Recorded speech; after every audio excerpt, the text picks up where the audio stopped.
Dear students, आज हम immune system के बारे में जानकारी प्राप्त करेंगे। मैं doctor Prakash Chand Sharma, department of zoology, government college Ajmer से आज आपको इसके बारे में जानकारी दे रहा हूँ। इम्यून सिस्टम एक होस्ट डिफेंस सिस्टम है जिसके अंतर्गत कई सारे biological structures and processes involve होती हैं ताकि उस ऑर्गेनिज्म को विभिन्न प्रकार के फॉरेन अटैक्स, जिसमें पैथोजेंस भी शामिल हैं जो डिजीज कॉज कर सकते हैं, उनसे प्रोटेक्ट किया जा सके। तो निश्चित तौर पर इस सिस्टम को अच्छी तरह से फंक्शन करने के लिए आवश्यक है कि ये wide variety of agents, foreign agents, जिनमें पैथोजन भी इंक्लूड हैं, वायरसेस से लगा करके पैरासिटिक वर्म तक जिसमें आ सकते हैं, और अपने हेल्दी टिश्यूज के बीच में डिफ्रेंशिएट करना जाने, साथ ही साथ इस वाइड वैरायटी ऑफ एजेंट्स को रिकॉग्नाइज कर सके और उसके अकॉर्डिंगली एक्ट कर सके। तो जो हमारा इम्यून सिस्टम है, इन्हीं कारणों से, क्योंकि यहाँ पर डाइवर्सिटी भी चाहिए, स्पेसिफिसिटी भी चाहिए, सेल्फ नॉन सेल्फ रिकॉग्निशन भी चाहिए, इसी कारण से जो डिफेंस सिस्टम है, पर्टिकुलरली मेटाजोन में, हायर वर्टिब्रेट्स में, जिनमें हम भी शामिल हैं, वो एक लेयर्ड डिफेंस सिस्टम है जिसमें अलग अलग लेयर्स, डिफेंस सिस्टम की अलग अलग लेयर्स, जिनको हम आगे जानेंगे कि कौन सी लेयर्स हैं, क्या हैं, वो इस सिस्टम को अंजाम देती हैं। तो ये इम्यून सिस्टम एक कोऑर्डिनेटेड रिस्पॉन्स है फॉरेन सब्सटेंसेस के लिए। इस लेयर्ड डिफेंस सिस्टम में मुख्य तौर पे 3 प्रकार से डिफेंस मिलती है। फर्स्ट इज फिजिकल बैरियर, जो एक्चुअली जिनको हम अगली दो कंप्लीमेंट्री आर्म्स हैं इस डिफेंस सिस्टम की, वन इज इनेट और नेटिव, या फिर हम इसको नेचुरल इम्यून सिस्टम या इम्यूनिटी भी कहते हैं, और दूसरी अभी एडेप्टिव इम्यूनिटी या एक्वायर्ड इम्यूनिटी या फिर स्पेसिफिक इम्यूनिटी। जो फिजिकल बैरियर है वो एक्चुअली इनेट इम्यूनिटी का ही एक पार्ट कई बार माना जाता है, कंसीडर किया जाता है। अब हम सबसे पहले इनेट इम्यूनिटी की बात करें, तो जो इनेट इम्यूनिटी है, इनेट इम्यूनिटी का मतलब आप इससे समझ सकते हैं कि जन्मजात इम्यूनिटी है, किसी भी जीव को ये अपने इवोल्यूशन के दौरान प्राप्त हुई है। और देखा जाए तो ये बेसिक प्रकार की एक इम्यूनिटी है जो कि मल्टी सेलुलरिटी के साथ में इसका ओरिजिन हम ट्रेस कर सकते हैं। एक्चुअली जब मल्टी सेलुलरिटी डेवलप हुई तो उसके साथ में एक बहुत बड़ा जो चैलेंज था वो था उस स्ट्रक्चर को बनाए रखना, पर्टिकुलरली फॉरेन अटैक्स से। तो वहीं उसी के साथ ही बेसिक प्रकार की इम्यूनिटी डेवलप हुई है। तो ये जो बेसिक प्रकार की इम्यूनिटी थी, आगे जाके इनेट इम्यूनिटी के रूप में हम आज देख रहे हैं। ये 4 प्रकार से डिफेंस बैरियर्स इसमें आपको देखने को मिलेंगे। वन इज एनाटॉमिक और फिजिकल बैरियर्स, जिसमें स्किन, जो कि हमारी बॉडी का लार्जेस्ट ऑर्गन भी है, और डिफरेंस म्यूकस मेम्ब्रेन्स, सीलिया एटसेट्रा इसके अंतर्गत आते हैं। दूसरी प्रकार का जो डिफेंस बैरियर्स आपको इनेट इम्यूनिटी में देखने को मिलेंगे वो है फिजियोलॉजिक बैरियर्स, जिसमें टेम्परेचर, पीएच, आइसोजाइम्स जैसे केमिकल, कंप्लीमेंट, इंटरफेरेंस आदि। तीसरी प्रकार का जो डिफेंस आपको इसके अंतर्गत देखने को मिलती है वो सेल्स के माध्यम से है। ये फेगोसाइटिक सेल्स हैं, वांडरिंग सेल्स हैं, इनको आप इवन सिलेंट्रेट तक ट्रेस आउट कर सकते हैं। इस तरह की इम्यूनिटी देने वाली फेगोसाइटिक सेल्स को, इनमें मोनोसाइट्स, न्यूट्रोफिल्स, मैक्रोफेजेस वगैरह आती हैं। इसके अलावा इसके अंदर इन्फ्लेमेटरी इवेंट्स भी शामिल होती हैं। आगे बढ़ते हैं। इनेट इम्यूनिटीज में जो डिफरेंट एनिमल्स में और ह्यूमन में पाई जाती हैं, उनके अंदर अगर हम कॉमनैलिटीज देखें, सामान्यताएं देखें, तो सबसे बड़ी सामान्यता इसमें जो है वो ये है कि ये इंट्रिंसिकली प्रेजेंट होती है, मतलब आंतरिक रूप से ही, मतलब जन्मजात तरीके से ही उपलब्ध होती है।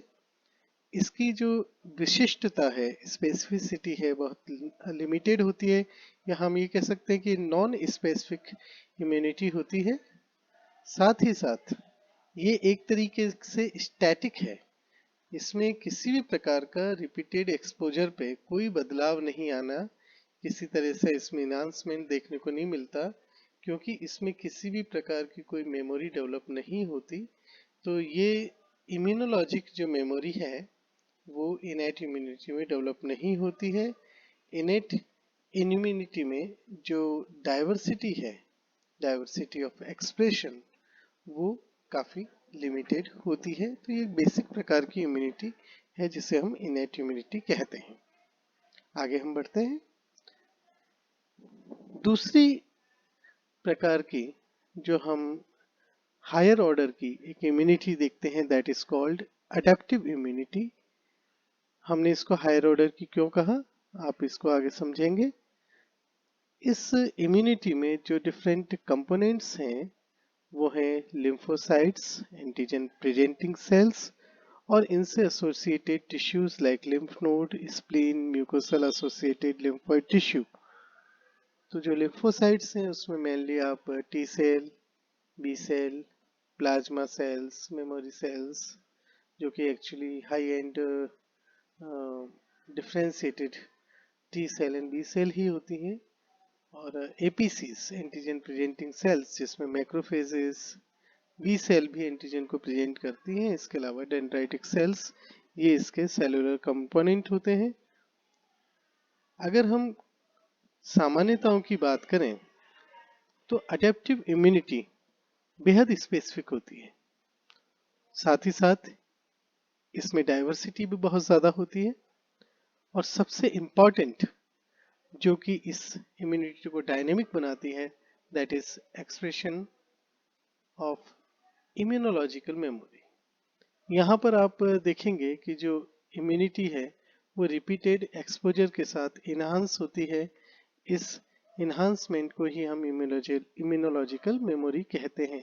यानी कि आप सिंपली अगर एक समझें, तो अगर आप एक बार किसी पैथोजन के प्रति एक्सपोज हो गए हैं, तो अगली बार जब आप उससे एक्सपोज होंगे तो इम्यूनिटी बेहतर प्राप्त होगी, तुरंत उसके अगेंस्ट आपकी बॉडी रिएक्ट करेगी, पैथोजन को वहां से क्लियर करेगी।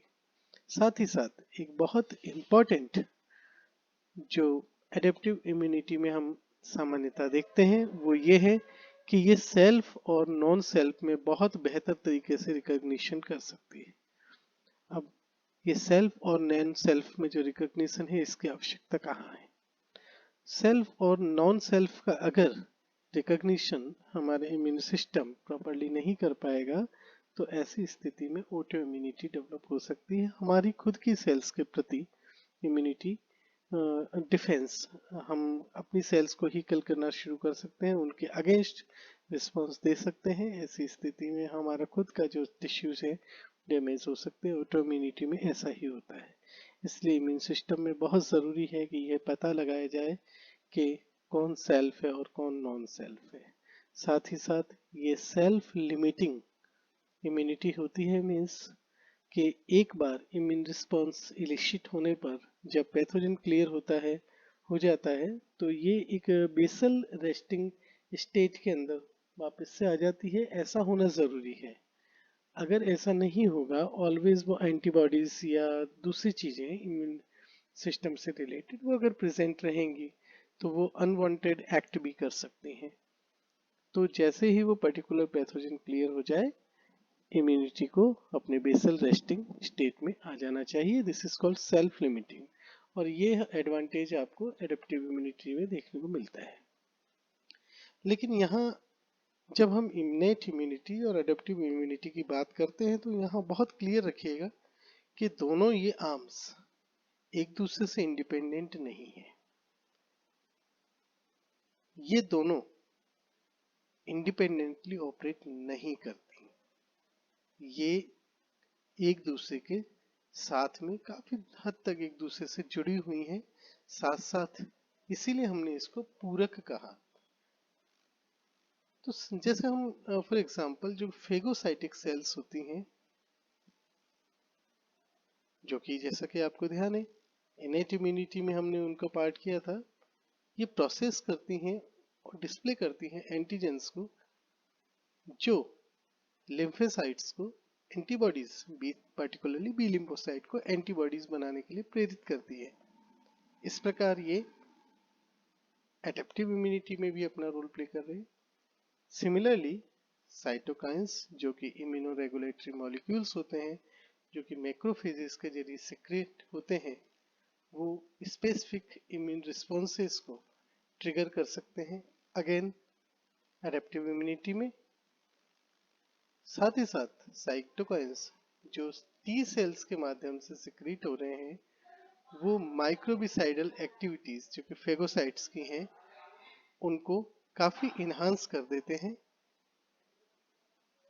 और जैसा आपको ध्यान है फेगोसाइट्स इनेट इम्यूनिटी में आता है, तो ये cytokines innate immunity. Again antibodies जो कि एडेप्टिव इम्यूनिटी के अंतर्गत हम देख रहे थे, ये जब पैथोजन से बाइंड हो जाते हैं तो कंप्लीमेंट सिस्टम को एक्टिवेट करते हैं तथा फेगोसाइटोसिस को असिस्ट करते हैं, इसको ऑप्सोनाइजेशन कहते हैं। अगेन ये दोनों प्रोसेस आपको इनेट में देखने को मिलेंगे।